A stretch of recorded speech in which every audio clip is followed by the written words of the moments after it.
آپ کو تو خان صاحب سے ہمیشہ بڑی اچھی توقعات رہی ہیں. جب وہ وزیر اعظم تھے تب بھی آپ یہ کہتے تھے کہ جی یہ ضرور کچھ نہ کچھ کریں گے ملک و قوم کے لیے, اور ابھی وہ جیل میں ہیں تب بھی آپ سمجھتے ہیں کہ وہ اس مشکل سے نکلیں گے. لیکن سر, یہ جنرل فیض حمید کی گرفتاری کے بعد اب آپ کو لگتا ہے کہ یہ جو آپ کی اچھی توقعات ہیں یہ پوری ہو سکیں گی؟ دیکھیں, وہ موسے والا کہتا تھا مصیبتاں تے مردہ تے آندی رہندی ہے, تو وہ تو کوئی ایسی بات نہیں ہے. پاکستان میں انہونیوں کا ملک ہے. کوئی بندہ سوچ بھی نہیں سکتا کہ جس بندے پہ 16 ارب روپے کی منی لانڈرنگ کی فرد جرم لگنی ہے اور وہ وزیر اعظم بن جائے گا اور فرد جرم بھی غائب ہو جائے گی. جی, تو یہ تو خیر کوئی ایسی وہ نہیں ڈیل کرنی پڑتی ہے. وہ غالب صاحب, میں عرض کر رہا ہوں جی کہ ایک بات میری یاد رکھیے گا کہ عمران خان مر جائے گا ڈیل نہیں کرے گا. ڈائلاگ کرے گا, ڈائلاگ ہوں گے تو ضرور کرے گا, لیکن وہ ڈیل نہیں کرے گا. ڈیل کرنی ہوتی تو اب تک 1 سال ہو گیا اسے جیل کے اندر, اسے حبس زدہ ماحول کے اندر رکھا ہوا ہے, اور خود ان میں ایئر کنڈیشن لگے ہوئے تھے بیرکس میں. تو یہ اگر اس نے ڈیل کرنی ہوتی تو اب تک کر لیتا. وہ تو پھر کہتا ہے کہ مجھے ڈمبل ذرا وزنی دے دو جس سے میں ایکسرسائز کر سکوں. تو ایسے بندے کو توڑنا اتنا آسان نہیں ہے. دوسری بات جو ہے کہ جنرل فیض صاحب کی گرفتاری کی, تو غالب صاحب کا ایک شعر ہے کہ مگس کو باغ میں جانے نہ دیجو کہ ناحق خون پروانے کا ہوگا.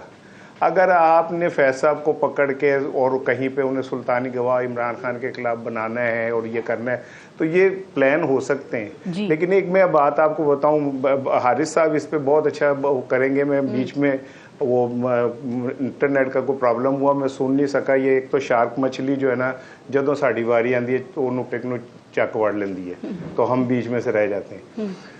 تو میں آپ کو ایک بات بتا دوں کہ یہ جو کام ہے نا یہ بہت خوفناک ہوا ہے. اچھا, یہ آنے والے دنوں کے بھی پریسیڈنٹ طے کر رہا ہے. جب کوئی بھی نیا آئے گا اور وہ یہ ثابت کر لے گا کہ جی پچھلے لوگ جو تھے انہوں نے بھی ایسا کیا, تو وہ انہیں بھی کٹہرے میں آنا پڑے گا.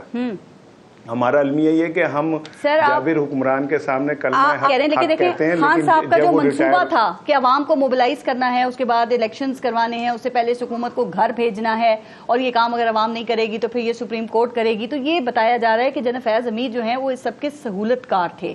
تو آپ نہیں سمجھتے کہ اگر آج گرفتار ہیں تو ظاہر ہے کچھ ثبوت تو ہاتھ لگے ہوں گے, یا پھر ریٹائرمنٹ کے بعد آپ سمجھتے ہیں چپ چاپ خاموشی سے وہ زندگی گزار رہے تھے کہ بھائی فوج نے سوچا کہ اچانک بھی جنرل فیض حمید کا تو فیلڈ کورٹ مارشل کر دیتے ہیں, ایسے ہی ہے کیا؟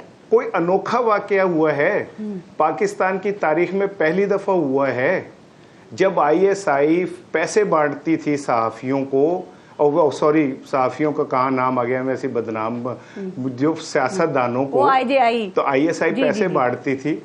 ہاں, جب IGI بنی تھی, جب ہمارے عظیم قائد میاں نواز شریف صاحب نے 5.5 لاکھ روپے لیے تھے ان سے, یا اسامہ بن لادن سے پیسے لیے تھے, یہ محترمہ بے نظیر بھٹو کے خلاف جب عدم اعتماد لانی تھی تو جو کچھ ہو رہا تھا, یا ضیاء الحق صاحب نے جو کچھ کیا, سب ادارے کی ہوتا تھا اثار آنا, سب آپ کو سب پتا ہے کہ وہ پھر جب ادارے کی ڈومین میں ہوتا ہے تو اس کو پروٹیکشن ہوتی ہے. میں یہی تو کہہ رہا ہوں پوسٹ ریٹائرمنٹ پارس میں یہی تو کہہ رہا ہوں.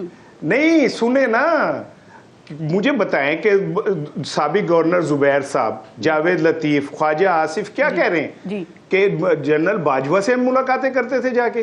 جنرل باجوہ نے ہمیں کہا کہ میں نے یہ ہٹانا ہے, کیا اٹ از آن ریکارڈ؟ جی.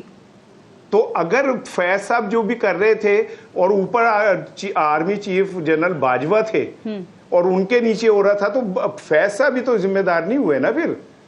تو پھر جو اوپر بیٹھا ہے جس کے سامنے ہو رہا ہے, جب آرمی چیف جنرل, اس کے بعد کی بات نہیں ہو رہی نا, یہ پوسٹ ریٹائرمنٹ آرمی ایکٹ کی خلاف ورزی کا ذکر ہے, یہ چارج لگایا گیا ہے. میری یار سن لیجئے نا, پوسٹ ریٹائرمنٹ کون سے آفیسرز ہیں جو گیم سے باہر ہو جاتے ہیں, جن کے پولیٹیکل اور تعلقات ہوتے ہیں, جنہوں نے انویسٹمنٹس کی ہوتی ہیں, وہ وہی قائم رہتے ہیں, اداروں کے ڈومین میں رہتے ہیں نا. لیکن جنرل فیض صاحب کی ڈومین کیا ہے؟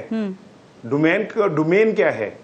ڈومین کیا یہ ہے ڈومین ہے ادارے کی پالیسی, آپ پوسٹ جو ادارہ خود چاہ رہا ہے. دیکھیں جی, اگر وہ چاہ رہا ہے تو بہت اچھی بات ہے, اور میں چاہتا ہوں دودھ کا دودھ پانی کا ہو, پانی ہو, اور بالکل میں اس ڈیسیجن کے ساتھ ہوں Right. کہ ونس فور آل یہ طے کر لیا جائے کہ ادارے اپنے اپنے حدود میں رہیں گے اور ریٹائرمنٹ کے بعد بھی لوگ جو ہے نا اپنے حدود میں رہیں گے. مجھے یہ بتائیں کہ آپ کا تجزیہ کیا ہے کہ خان صاحب کے لیے یہ کتنا بڑا سیٹ بیک ہوگا؟ ویسے تو وہ یہ کہہ رہے ہیں اور پی ٹی آئی بھی کہہ رہی ہے کہ ہمیں کوئی اس کا خوف نہیں ہے، لیکن آپ سمجھتے ہیں کہ ان کے لیے یہ پریشانی کی بات ہے؟ چونکہ انہوں نے جب جنرل فیض کے اوپن ٹرائل کی بات کی نا تو آگے سے ان کو یہ کہا گیا کہ جب آپ کا ٹرائل ہوگا تو وہ اوپن کر دیں گے. اطلاعات یہ بھی ہیں کہ خان صاحب کے اور کوئی درمیان میں کچھ معاملات ہوئے ہیں بہتر، اور کہیں یہ جو جلسہ کینسل کرنے سے لے کے اور باقی یا نرم ہونے تک اور بیانات میں نرمی آنے تک، یہ بیگ صاحب کہہ رہے تھے، آپ کہہ رہے تھے کہ وہ ڈیل نہیں کریں گے، ڈٹے ہوئے ہیں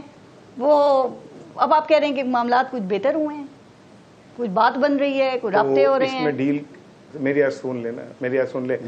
میرے اور بیگ صاحب کے درمیان کچھ معاملات میں تنازع ہے، اور اگر ہم دونوں آپس میں کہتے ہیں کہ ہاں یہ آپ کے اینڈ سے اتنے پیسے بنتے ہیں، میں کہتا ہوں نہیں میرے اینڈ سے اتنی چیزیں بنتی ہیں، اور ہم آپس میں کہتے ہیں کہ ٹھیک ہے ان پہ ہم سیٹل کر لیتے ہیں، تو ڈیل یہ ہے کہ وہ باہر چلا جائے ساری چیزیں معاف کروا کے. ڈیل یہ ہے کہ سعودی عرب خط لکھ کے کہے کہ بھیجو، کلنٹن کہے کہ جی میرے بندے نو بھیج دیو باہر.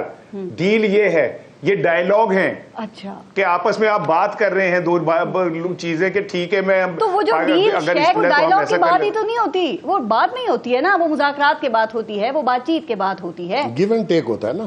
گیو اینڈ ٹیک میرا خیال ہے کہ اگر آپ اسے ایسے کہیں، اگر ایسے کہیں کہ کہیں مذاکرات ہو رہے ہیں تو یہ بہتر لفظ ہے. چلیں ٹھیک ہے، اگر کہیں بات چیت ہو رہی ہے تو یہ بہتر لفظ ہے. حارث نواز صاحب، ٹھیک ہے نا، ڈیل بہت بات کی بات ہے، ابھی تو بات چیت ہو رہی ہے.